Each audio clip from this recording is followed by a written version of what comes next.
fuck you think you're fucking with? I'm the fucking bull.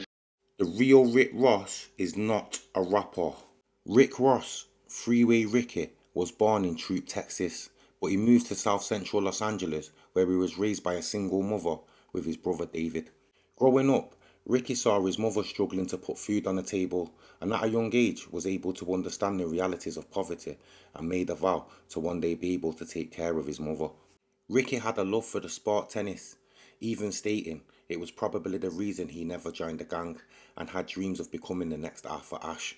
Attending the Susan Miller Darcy High School, Rick had played for the tennis team there but couldn't manage to get a scholarship due to him being illiterate. With his tennis dreams shattered, Ricky needed to find a new way of escaping the harsh realities of growing up in South Central Los Angeles. It was around this time he would come across the movie Superfly, stating Superfly was probably the most successful black man he had ever saw, which left him with a yearning desire to be like him in some way. So, with his tennis dreams shattered and the Superfly mentality stuck in his head, one of Ricky's friends would go on to call him after school, telling him to come round, he had something to show him, and it's the next big thing. He then went to lay out cocaine on the table and left Ricky with one bag worth $50 to see what he could do with it.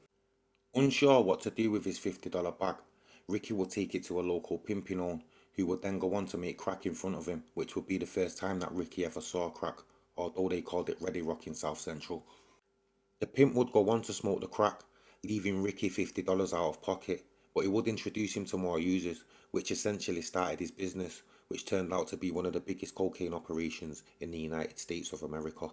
From there, he would go on to purchase apes for $300 a piece, although he would call them 8-tracks, and he would make contact with one of his teachers he had a close relationship with, called Mr. Fisher.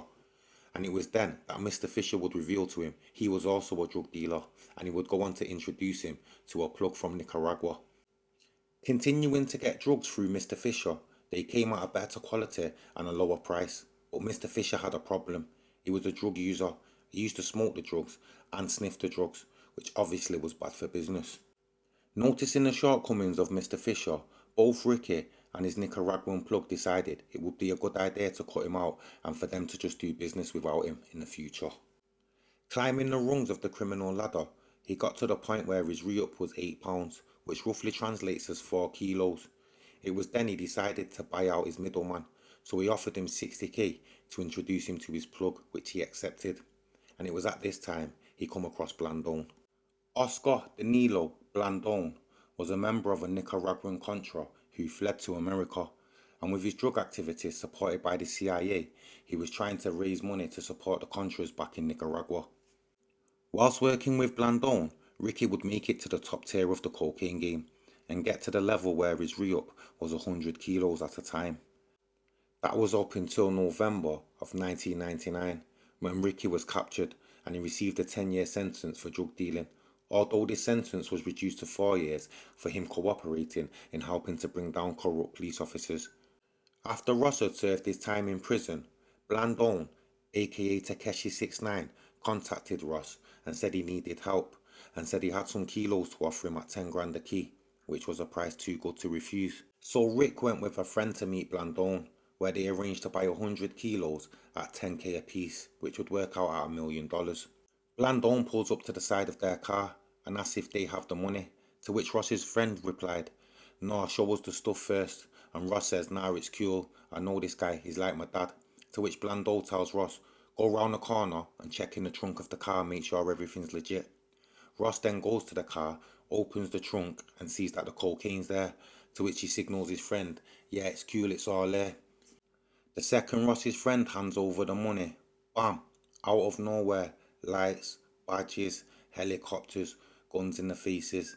The gig was well and truly up. They'd been screwed over by Blandone.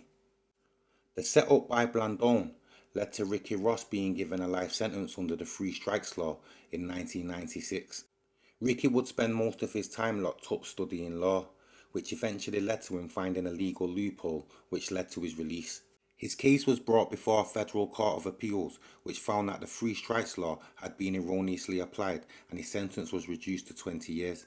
He was released from the Federal Correctional Institution, Texarkana, on September the 29th, 2009. Now let's imagine you've served all them years. in horrible conditions in prison, with prison officers not trying to make the horrible conditions any better.